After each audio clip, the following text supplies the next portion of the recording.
Ladies and gentlemen, the Dawood Foundation and Dawood family have endeavored to concentrate on the most important problem we consider in Pakistan. If we want to grow our country, if we want to develop, if we want to become one of the most important nations within the community of nations, it is absolutely imperative that we develop our talent, our people. And this is what this school is all about. Developing talent, developing leadership. It's absolutely imperative that all of us, in our every waking moment, realize the importance of this. And to give a few statistics, you know, we have 10,000 births a day. That's 400 an hour. Can you imagine trying to set up a school for 400 students every hour? Those are the challenges that we have to face. We'll be spending here 1 hour, we should have built a school for 400 students. No country in the world can afford to do that, or has the resources to be able to keep up with that pace.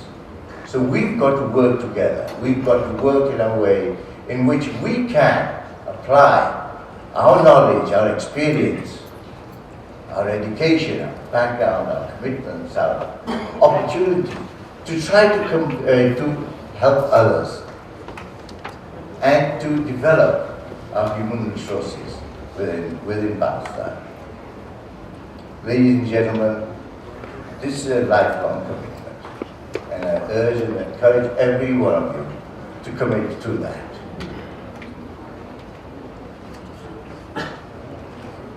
Dominic, once again, what a privilege it is to have you here in our presence.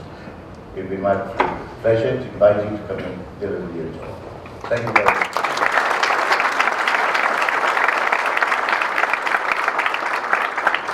Thank you very much, Hussain, again, for inviting me to be here and instigating me to be in Pakistan. I just want to say I've been here for 2 days. I think it's been literally some of the most intense 2 days I've had in my McKinsey career, which is saying that I thought Korea worked hard, but I decided that 1 day here is worth a week in other places in terms of how people work. But it's been an amazing 2 days of meeting phenomenal leaders, and I've come away already extremely excited about the opportunities that are here, and will be doing my best to try and portray that in other parts of the world with investors, with consumers, and others around the place. I also just want to say it's inspiring to hear again about your commitment to education. I think it is the fundamental issue. The Japanese have a saying that if you want to get to the root cause of a problem, you ask why 5 times.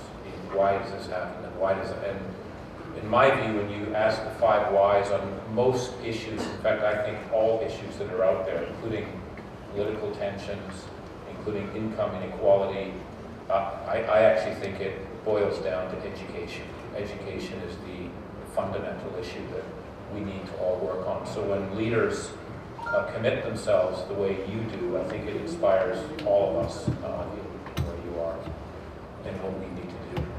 So over the next 30 minutes or so, I won't put you to sleep, but I'm going to try and take you through a quick sort of Cook's tour of what we think some of the biggest forces are that are affecting the world.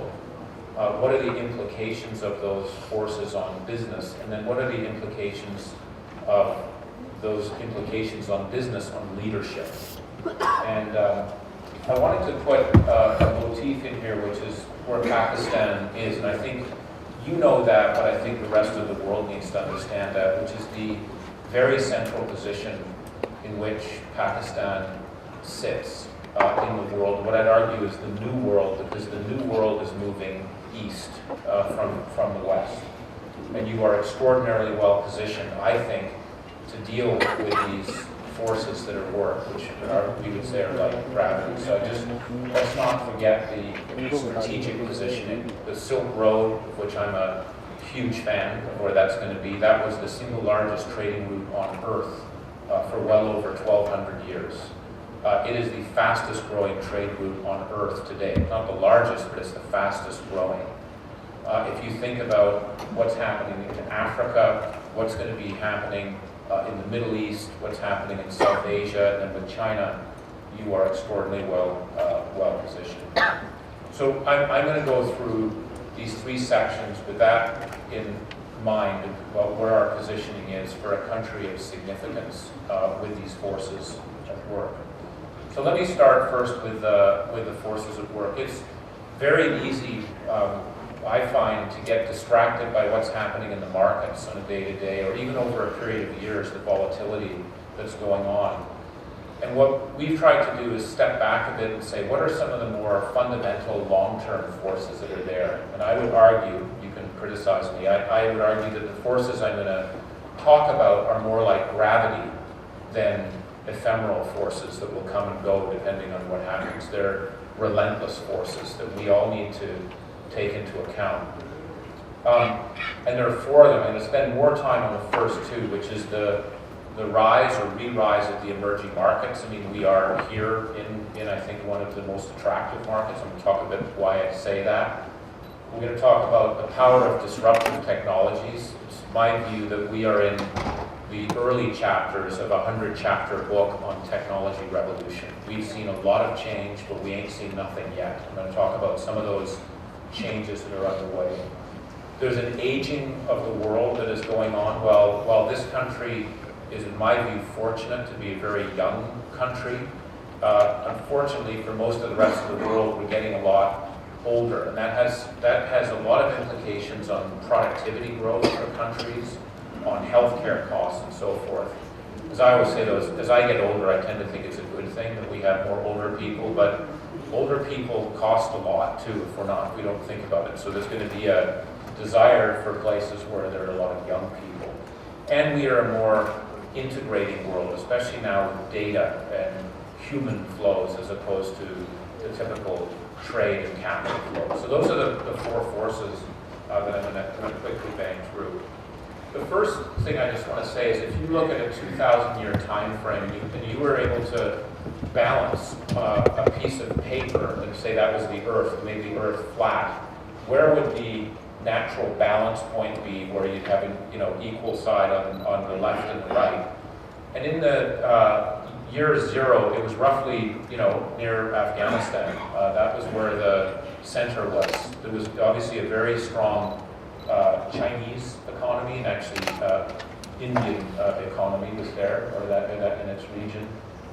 If you look over basically a 2,000-year period, it gradually moved left, and we ended up in 1950 roughly in Iceland, right? That's where the center moved. And basically, what this chart's trying to say is in a 75-year period, we're going to go back to where we were nearly 2,000 years ago. And it's the weight of the world is going to be where it was at that particular time, 2,000 years ago, where the Silk Road and so forth was important. But the key thing here is the speed with which you're moving back. We haven't seen that. And what's the reason for that? We would argue that it's urbanization. Urbanization is a gravitational force. And if you look at what's happening in well over 800 cities around the world today, we are seeing a relentless move of people from rural areas to cities. In China, it's about 20 million people a year that are moving from rural areas to cities. And those people move irrespective of policies that are in place. In China, I was there when SARS was there, which was a very serious endemic that had to be dealt with. There were 22 million people that moved in that year. During the H1N1 virus, 25 million people moved during that year. During the great financial crisis, 24 million people moved through the process. When the Communist Party said, we don't want any more people to be moving from rural areas to cities, 23 million people moved. It's relentless. And China is only 54% urbanized. This game is only near the halfway point, if you will, in that economy. And what happens when people move from rural areas to cities, typically, is they become middle class, right? There is a lot of work that's being done on the role that cities play in moving people up the chain. That doesn't mean to say there aren't slums and favelas and so forth, but what you see for the bulk of the population is it's a conveyor belt into the middle class. And if we look forward over the next 15 years, we're going to see 2.2 billion people entering the middle class, largely driven through urbanization. And I say that because in a time when there's a lot of concern about demand growth and commodity prices being at a very low level, we have to step back and look at what demand is going to be as we move forward. And that number, 2.2 billion, is about 1,000 times larger than the Industrial Revolution, right, where there was a very significant change on the planet in terms of GDP growth. So this is historically an unprecedented level of growth. It's the size and the speed with which people are moving through the system that we're going to have to deal with. And again, that makes me very optimistic. We obviously have to educate people and ensure there's enough jobs and so forth. But those people that want to consume, and when we say middle class, these are people with $7,000 of disposable income. This is not a New York middle class or a German middle class. This is $7,000 disposable income. The demand for goods, services, agricultural products, and so forth is going to be very significant. And this is something that I think we have to keep in mind while we're going through the downside of the commodity super cycle. So that's the first thing I just want to say. We think it's very important to look at cities. Cities is actually where we think a lot of the action is. And as I said, we think that the bulk of that is going to be happening in Asia, including in Pakistan. This is where we're going to see the growth that's actually occurring. We do work for many of our clients where we will literally say, whatever your products and services are, we have a database of about 4,000 cities. Which are the top cities that you should be focused on? And that, if you look at it, let's say you're Procter & Gamble, the number one place that you need to be right now is in Lagos, in Nigeria. I mentioned there are more babies born in Nigeria this year than all of Europe combined. So you may be nervous about Nigeria and the Boko Haram and how things are working, but if you want to be a relevant global company over the next 5 to 10 years, you better be in Nigeria. And I would argue we're going to see similar arguments with respect to Pakistan. With the size of this population and with the movement, and I know there's a lot of things that need to be done, this is going to be a place of relevance if you want to be a global institution. But it's important, again, to look at where the opportunities are. So I could go on a bit. I'm going to stop it for there, just on this demographic urbanization shift that's going on. The only thing, if you only remember one thing from what I'm saying, please just remember the 2.2 billion middle-class consumers.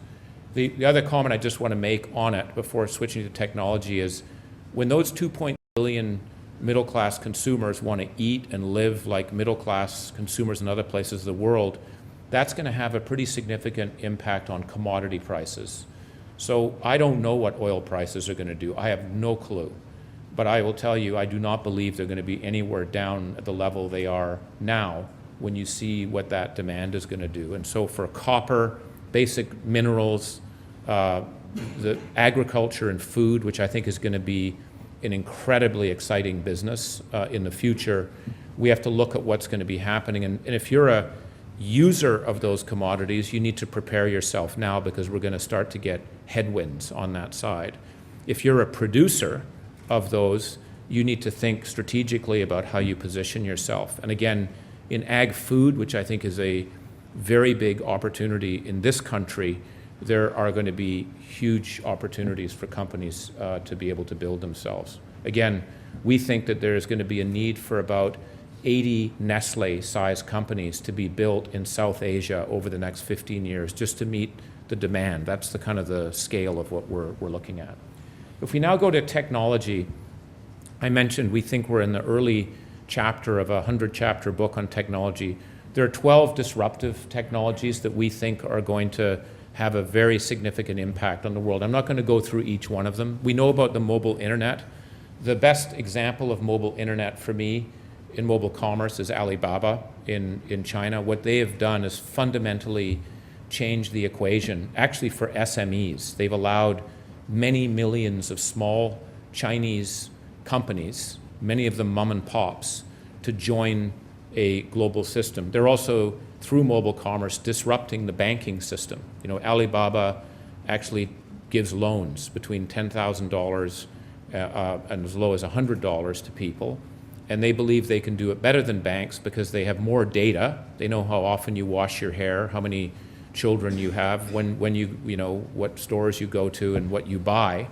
And by the way, if you don't pay them, they'll just shut you off the system, which is a tougher thing than anyone else can provide. But that, I think in China, we really see that the US is behind China on that side, though it's moving. Automation of knowledge work. We predict that 40% of the work that a typical worker does in a corporation will be automated in the next 10 years. And that, a lot of these lessons, by the way, apply to McKinsey. We love to tell other people what to do. A lot of these things will hit us very hard. So I worry about machines replacing what we do in many regards. And it doesn't mean we fight it. We better just understand it to know what it is we're going to add value onto the machine. I'm not going to go through all of these different pieces, but this technological disruption, I think, is something that everyone, not just business, but government, NGOs, educational institutes, have to factor in. It basically now affects every single part of our lives. This is just a picture of, you know, someone going from their house to the workplace. Literally every single activity that you do, there is a disruptor that is now there to try and make that service better, cheaper, faster, more pleasant as you move ahead. And it's literally in every element of what we do. The big drivers of this technological shift, we think, are three. One is computing power, just the power. This is Moore's law, but the ability of machines to actually process information and deal with highly complex analytical problems in a short period of time is escalating. We believe that, and this is really from Singularity University in California, John Chambers at Cisco will argue it'll happen 5 years earlier, but that we will be able to get a machine that can actually mimic a human brain by 2023. And that's going to have profound implications, I think, on work and on many aspects of what we do. I'm, again, optimistic, but we need to think about that. The second is around connectedness and intelligence. There are 4.2 billion people that are now connected in the world, and this is just going to continue to escalate. The telecom companies have played a very big role in doing that, but it's the technology that's actually enabling people to be able to connect and communicate and wire themselves up. I think will have very profound implications for education. And then data. We have been applying more sensors to more than people for about the last 8 to 9 years, right? So there's more connectedness in the Internet of Things than there are with humans. And with that, we're collecting a lot of data and information. And with the computing power that's there, we're able to store much more real-time data than we ever have before. Every 2 days as a human race, we collect more data than we have in our previous 2,000 years combined. That's happening every 2 days. It's the last 2,000. So think about the escalation of that as we move ahead. It's a mammoth amount of it. Unfortunately, 5% of that data is useful. 95% of it's useless right now. But if you are able to mine that data effectively, you can generate all sorts of insights with the massive computer power that you now have. And we think using the data that we have today with the computer power that we have today, that a company that uses it well can see an 8 to 9% productivity improvement per year just from what we do today. So this is something that is here, we think, to stay and is going to accelerate as we move ahead. One of the ways I look at computing power is, again, trying to relate it not on Moore's law, which is obviously a well-known and understood piece, but more on what a computer can actually do. And we are today at the level of a mouse brain, which I don't want to say is to underestimate how complex a mouse brain actually is. That's a big achievement. But again, as I mentioned, by 2023, getting to a human brain, and some are even predicting, could you even get to all human brains? I have no clue. That's a way out there from my point of view. But I think we have to be thinking about this force, because it's not, this innovation is not driven by government. There wasn't a prime minister that said we should be here, or a CEO that said we should be here. It's innovators that are out there developing this, and we think it will continue. I mentioned that on the devices that we've actually passed the case where now we have more devices that are connected than humans. That will continue as we move through time, and this is going to have a lot of implications on orthodoxies that we typically hold. So the idea, I was taught in my business school training, that you had to own assets to be able to leverage their value. Well, that doesn't quite equate for the people that developed Airbnb or Uber and so forth. I'm going to use other people's resources to be able to create value. That just wasn't taught. Marginal costs typically were greater than zero. Well, there are a large number of apps and business services that are actually provided, where actually the more people that use it, in a sense, the more effective and lower cost it actually becomes. Navigation tools, maps, and so forth are examples of that. The idea that you had to own employees, if you will, or control them, is another area that we're having to challenge ourselves on. And then the notion, too, that you can see your competitors and where they're coming from. And I'd argue the thing that's a bit frightening if you're an incumbent business like ourselves is often your competition doesn't come from people that are in your industry. It comes from another part of the world. And so, again, one of the things I remember having a discussion with the CEO of Nestle, talking about the biggest competition for him in many African countries that they operate in is not Unilever or Procter & Gamble or Mars. It's actually Vodafone. Because if someone has an extra, I'm using cents, shillings, whatever you want to use, if I have that extra 5 cents, the person has a choice between buying a candy or getting an app on their phone. And we never planned it that way. Another example that's not in business, but in another world, is if you are a leading cardiac surgeon in the United States right now, you probably don't think too much about driverless cars. It's interesting to read in Time magazine and so forth. I would argue you better read about it, because 90% of the hearts that are provided for people in heart transplants comes from car accident victims, unfortunately. So your supply, if I might say, of hearts is going to potentially be disrupted. And again, that's not typically taught in medical school, to be thinking about things like that. So we need to think cross-sector like in a more intensive way.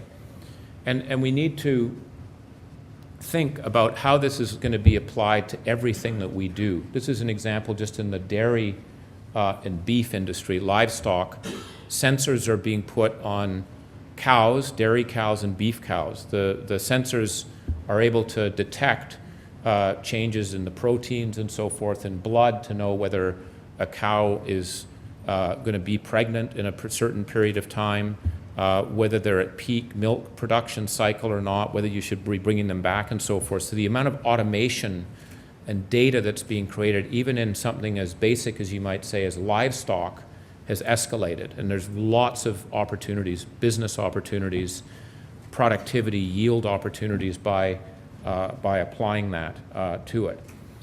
One of the biggest examples of a incumbent organization that's had to adapt quickly to this new technology and the Internet of Things is GE.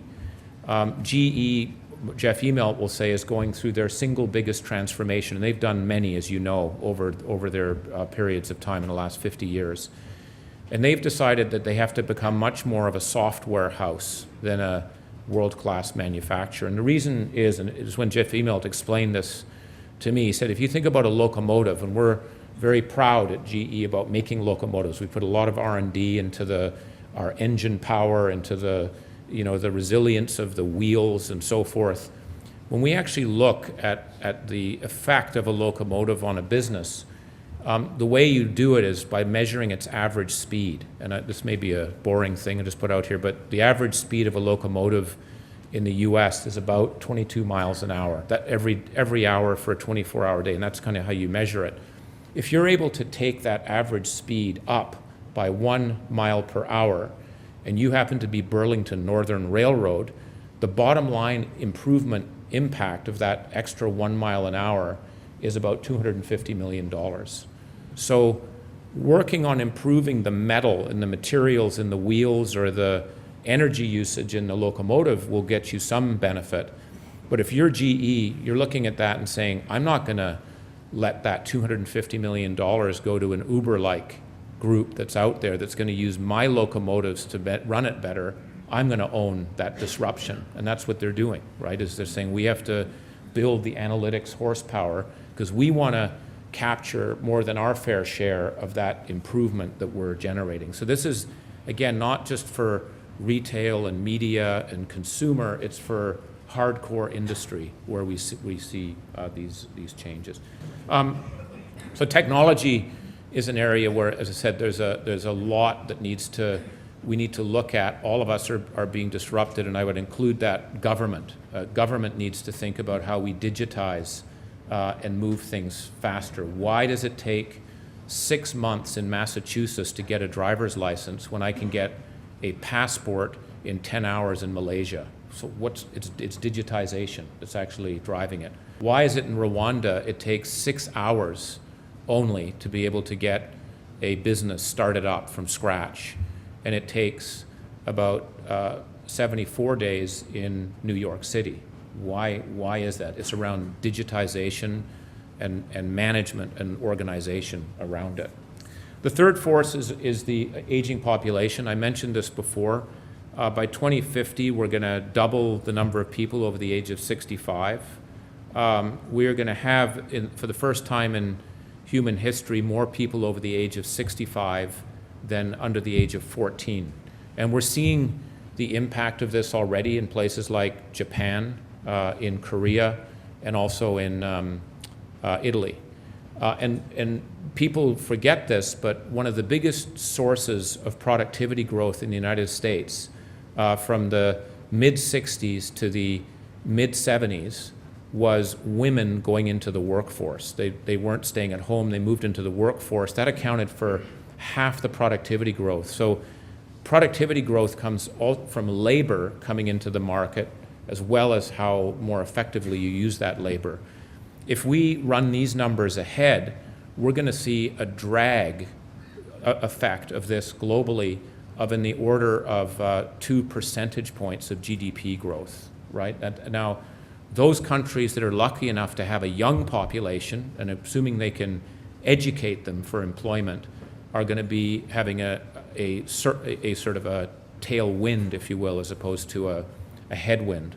One of the things that I'm involved very much with the Canadian government, but also the US government on growth and productivity. And one thing that the Prime Minister Trudeau and the President Obama worry the most about is this headwind of productivity growth that's coming from an aging population. And that has implications on immigration. The Canadian government's even saying, why don't we open the borders to get to 100 million people? Why aren't we allowing way more Mexicans to come in than we ever have before, because it's in the benefit? So we have to start thinking differently about this. The other comment as I said before, is about 90% of healthcare costs, which by the way, globally are rising at 3 percentage points above GDP growth, are accumulated in the last 2 years of a person's life. That's where a lot of the cost comes into the system. So as we get older, we are building up a liability on the health side that we're going to have to deal with. And most government budgets can barely handle what they've got, if any. I'd love to know, maybe Singapore and Hong Kong, but they're more city-states. We can't afford to service, if you will, the aged people we have today, and we're just getting started on that side. So we're going to have to think about this. So when people retire, there's no way we can say that people retire at the age of 65. When that was put in place in the UK, my understanding was that the the average life expectancy was about 65, right? It wasn't a very generous program, actually, when you look at it. It was a brilliant program, but not a very generous program, and we've just got old, we're healthier. So we're going to have to rethink that. The other element to it, to me, and I'll come back to this implication, is if we are going to work longer, which I think we will have to, the idea that we just get educated once, or in K to 12, or maybe once in tertiary school, by the time we're 23, we're done, I think is over. It's going to have to be lifelong learning. I could see us coming back to an institution like this when we're 40, 50, 60, 70, just to be retooled, as well as the online side of things. It's going to have, I think, a lot of changes. The fourth is the interconnectedness of the world. Despite the increasing geopolitical challenges that are going on, we are actually seeing a much more interconnected world than we have ever seen. And a lot of that, as I said, coming from the data side of it, and we have evidence that those countries that are more connected to the world in terms of trade, capital flows, data, will get higher GDP growth than those that are more isolated. It has a very big impact or multiplier effect on growth. And so thinking about the linkages that we have will be essential. Volatility with this has gone up. These are the number of what we call 3 sigma days. This was done actually before we had the first part of January 2016, where we had the biggest drop in the global markets in history. We wiped out $7 trillion of value. I think it's now about $6 trillion.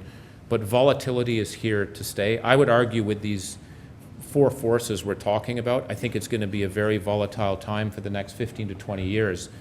And what companies need to do and organizations need to do is to adapt, be flexible, and I'll come on to that in a second. But volatility is going to be part and parcel of what we do. Geopolitics is a big issue. This is one of the many areas I should be taking notes from you on. I think how you guys are able to thrive and drive in one of the, I think, most geopolitically tense areas in the world is amazing and inspiring. But when you ask now, this has changed significantly in the last 5 years. When I joined McKinsey in 1986, there was a prevailing view in the business community that actually geopolitics didn't matter so much. And it was epitomized when George Soros took on the Bank of England, and I think it was 1992, to have a single entrepreneur, hedge fund guy, attack a central bank like the Bank of England was just kind of ludicrous. And that single person forced the Bank of England to do something it didn't want to do. And so there was this kind of raucous cry that you better be careful about the capital markets. You may be a communist, you may be a right-wing guy. If you don't pay attention to the capital markets, you're going to get pounded. So we frankly don't care too much about the geopolitics. And I drank that Kool-Aid for probably 15 years. That's over. We need to be very careful and thoughtful about geopolitics and the effect that it has. And we're seeing that with executives all around the world. And I think what people are beginning to realize, even if you're in Ohio and you don't have any global business, you're making butter for consumers in the United States, you better care about geopolitics, because it's going to affect commodity prices, it's going to affect what your consumers are doing, it's going to affect your cost of capital. This is something we all need to think about. So I hope that's just giving you just a quick tour of these 4 forces that are out there. Any one of them, I think, particularly the first 3, would make this next 15 years, I think, a very profound time in human history. The fact that there are 4 of them all happening at once means I think we're going to be in a unique time in a 500-year time frame. I won't be around in 500 years to tell me whether I'm right or wrong, but it's more to have that mindset, because we're in for some big changes, many more changes than I've seen in my time frame in leadership, and that's what we all need to be prepared for.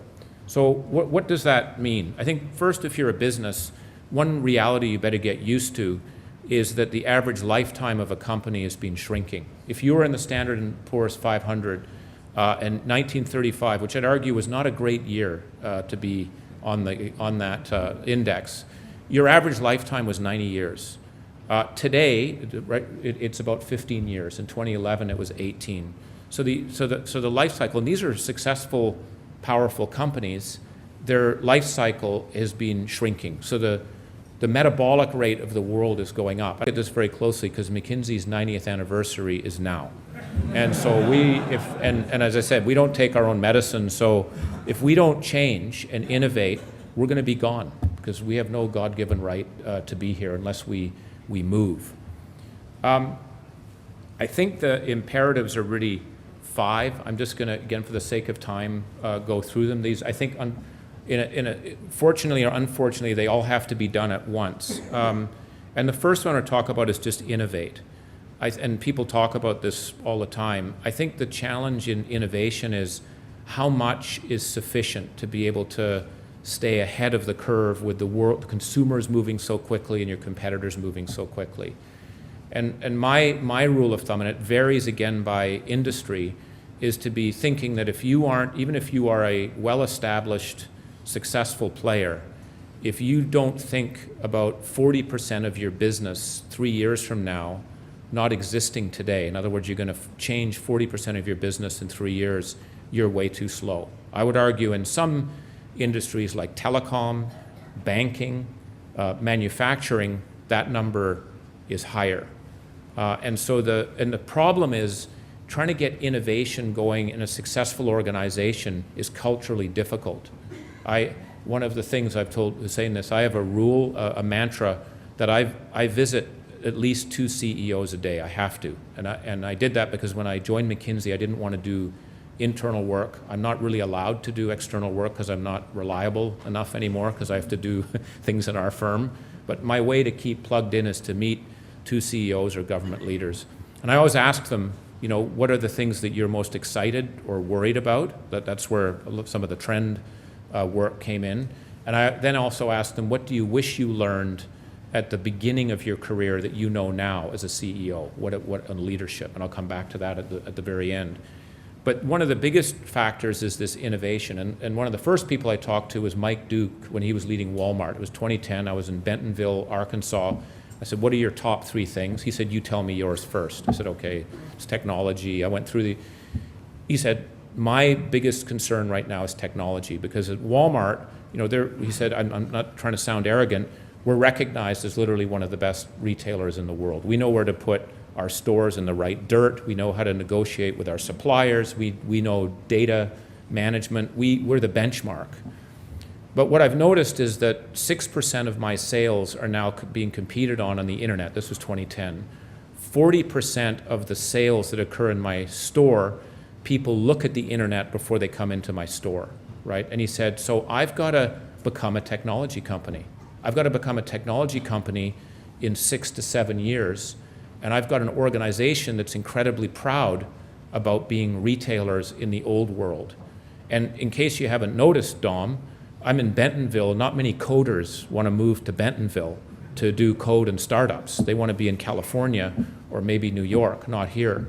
So how do I change my organization that's successful? And that's one of the biggest challenges that I think organizations are going to face on innovation.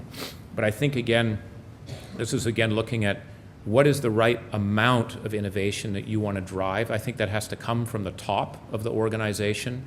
And then what do you enable? And that has to come from the bottom of the organization. Digitizing, we've talked about that. The digitization element is, again, for everyone. About 2 years ago, 5% of, I would argue, all organizations were being disrupted by digitization. If you look at it today, it's 25%. So it's gone from 5 to 25%. I won't bore you with the details of how we come up with that number, but that's the scale of the change. And it's not just how you deal with the consumer, it's how you digitize your processes and how that works. So what we're finding now is a new CXO role that never existed before, but we think will have to be in all organizations, is the Chief Digital Officer. The first CFO came into existence in 1962, at least based on our research. It was a California technology company. I'd argue if you saw any company that didn't have a CFO in it, you'd kind of say, what's going on? Is there a problem? I think that's going to be the case with the Chief Digital Officer. That's different than the CIO. These are the people that manage your data assets, which are important. Organizing for the future. What I'm noticing and seeing in the organizations that we work with around the world, and this is in the last 2 years, is a flattening of organizations. Most organizations, especially if they've been long and established, are taking anywhere from 4 to 6 layers out of the organization. Stuart Gulliver at HSBC, who's, I think, done some of the most radical cost restructuring of any bank CEO, is on round 2 of delayering and what he's doing. And it's not about cost. That's a part of it. It's also about speed. It's enabling people in a flatter organization to make more decisions and have more accountability to be able to drive things. Old assumptions about how many direct reports you have are being challenged. The Inditex CEO, which is the leading retailer today, has more than 100 direct reports. I still don't know how he actually manages to run an organization with that many reports, but it certainly involves a lot more data and accountability being spread out. The only other comment I'm going to make is on reallocating resources.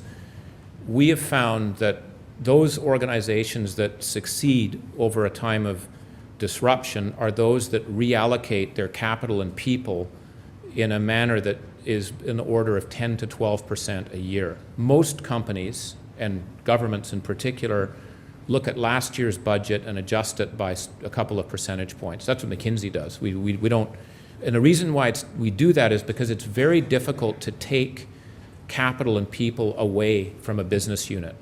I've never, in my 30 years in McKinsey, ever seen a business unit come forward and say, you know what, I'd like less people and less capital this year, and take it. It just doesn't happen. We're all optimistic and we want to grow it.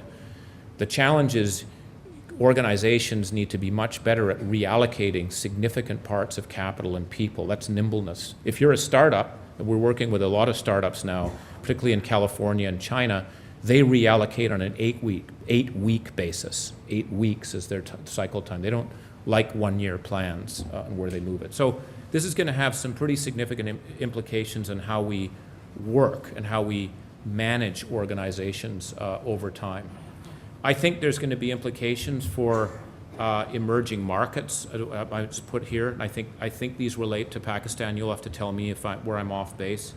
I think vocational education is just way underappreciated. It is fundamental to helping provide education for employment, and it's one of the biggest gaps. One of my biggest worries about China is we actually have too many universities. Too many people want to go to university and not to the vocational schools that are actually needed. The notion about thinking about pivotal industries, and this is where, again, if I think about growth opportunities, and there are many in this country that you're already doing a lot of things but just some of the ones I've seen in software, ag food, which often is not seen as a popular or exciting area. These are big opportunities for people to be able to do it. The power, infrastructure, and so forth. But we found that those countries, and I'd say South Korea is a role model of that through the late 60s and the 70s, focusing and then driving the education, the policy, and everything around it to provide the flywheel for other areas is critical. Next generation technology, there is, I think, actually digitization, particularly in government, will lead to even faster productivity and economic growth in this country. Digitizing actually is one of the biggest drivers of getting rid of corruption. It's one of the ways in which you can speed up approval processes as you move through the system, and it provides more clarity. So this is an area, I think Rwanda, to me, is a role model in taking this on. One-stop shop for FDI. I think the Singaporeans do this the best. Their economic development board is like a Procter & Gamble for capital. I happen to be a member of it. What these people, they don't pay you to be a member of this thing, but what they do is they will call you. When I was in London, often I get a call saying, we need you next week to organize a dinner with the following 7 industrialists. And we want to talk about Singapore and why they're not spending time. It was literally like, now don't say it to them that way, please be a little more polite, but that's what we want to do, you do it. So they have a group of 20 people that act in a way as their salesmen, if I could call it that, for trying to attract people and then how they move it forward. A very aggressive, segmented approach to trying to get foreign direct investment in the country. Ease of doing business is absolutely fundamental. I mentioned this, again, how long does it take to start up a business? It's cutting through the red tape and moving things. And then this notion of thinking regionally, not just in your particular neck of the woods, but what's the role in the broader, with this global force of the 2.2 billion, what do you want to do on that front? The last page is just on leadership, and I probably should have spent most of the time on this one. But what I want to say is I mentioned that I talked to these 2 CEOs or government leaders a day, and I asked them, the second question I typically ask is, what do you wish you learned that you know now for the beginning of your time as a leader? And what I've found, just to cut to the chase, is that it's rare that the comment is on something like what I should have done. I bought a company that I didn't value properly, or I should have changed the compensation system to move it. Those are important things, or I should have relayered my organization. Those are important whats. Those are there. By far the most common comment was around character of leaders, who the leader is. I just want to give a couple of examples of it. This resilience. Jeff Immelt, who we were talking about him the other day. I asked him, it was 2010 after the financial crisis. GE is a leadership factory, a bit like other organizations. Citi has been a leadership factory for many organizations around the world. I said, after the financial crisis, what have you learned about leadership that you wish you knew at the beginning? And he said to me, we have some phenomenal business leaders that we create. Many of them go on run other companies. They've turned around businesses, they've built businesses, they've dealt in multicultural environments. We put them through all sorts of things before they even get to the level of being on the executive committee. But he said, during the financial crisis, 2 of my people cracked like glass. When the temperature went up to 1,400 degrees, they were paralyzed. And if you recall, GE was literally on a thread, having to get their financing from the Federal Reserve to fund their commercial paper. I mean, they were literally on the brink. And 2 very seasoned senior executives were paralyzed, literally paralyzed, like literally had to shake them because they were catatonic in what was happening. And he said, Dom, the problem is you can't turn people up to 1,400 degrees and test whether they can do it. You're going to find out when things really hit the fan.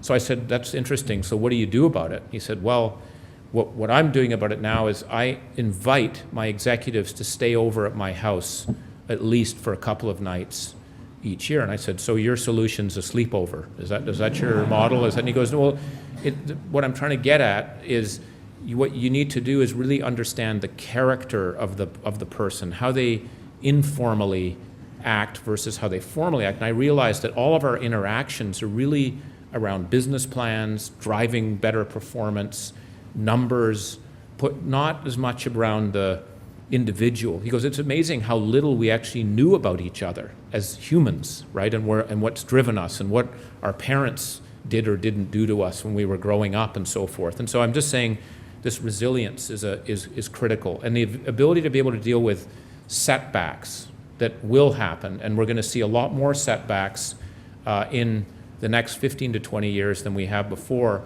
How do you deal with that and get back up on your feet? I'm going to spend a bit of time on this because I think we don't spend enough time. We think about growth and innovation, and that's all important.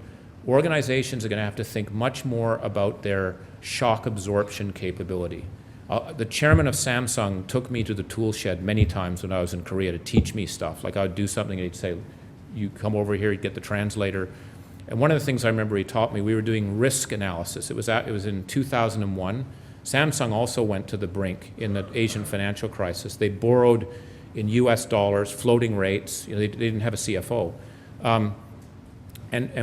We were doing a risk analysis, and we had tons of documents and charts. And he took me, I remember, into a side room, patted me on the head, and he said, I don't like looking at lots of numbers. The way I like to look at it is, are we a 7-torpedo company or not? And I said, is this something to do with North Korea, or am I not trying to? And he goes, no, risks don't come in nice, sequences, like you get hit by a operational issue or financial. He goes, they clump. So a operational crisis or risk becomes a financial one, which becomes a reputational one, which becomes a people one. And the problem is they all come flying in at once. And so it's how we organize ourselves to handle all this stuff without cratering. That's what we need to focus on. And so resilience, I just want to emphasize, is critical. Selflessness and broad-mindedness.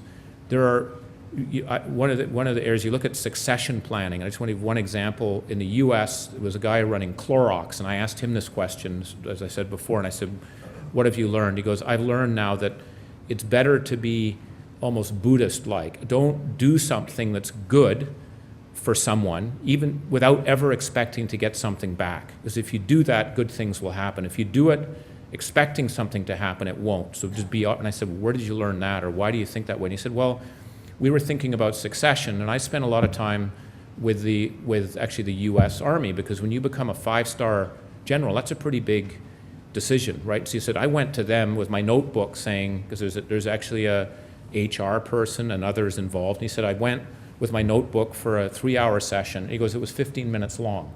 And I said, "Well, what did you learn?" And he said, "At the end of the day, we look at 2 things. One is judgment, and we can see whether someone's got judgment or not. And the second is selflessness. Are they selfless?" And it's just interesting, and again, in different environments, how people, and you can see it. Do people use the word I or we and so forth? So there's a lot, I think, around the character of who leaders are and how they operate that is fundamental to it. The other one, just 2 last ones, telescope and microscope. I learned this actually from Jim Flaherty, who was the Minister of Finance in Canada during the crisis period. And he said, "I wished I had learned at the beginning to be able to put a microscope in one eye and a telescope in the other and not get a headache." Now, I've never done that, and I don't think he ever did that.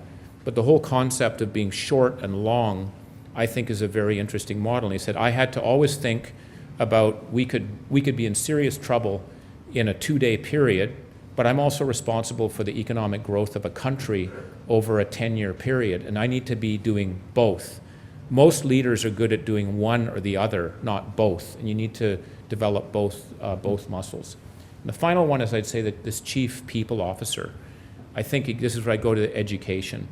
It's my strong view that, and this is what we found again from countless of the CEO discussions that we've had, is that he or she who has the best talent is going to win, because it's very difficult to be able to predict. You say, well, that's obvious, but it's very difficult to predict what's going to happen in terms of a strategy because the world's moving so fast.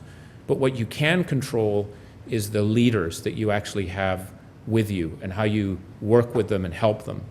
We do a retired CEO conference. We do it every 3 years, and the people that go have to have not been a CEO for 5 years, so there's a bit of distance. They're not trying to justify what they did or didn't do. And we ask them, what would you do over again if you could be the CEO again?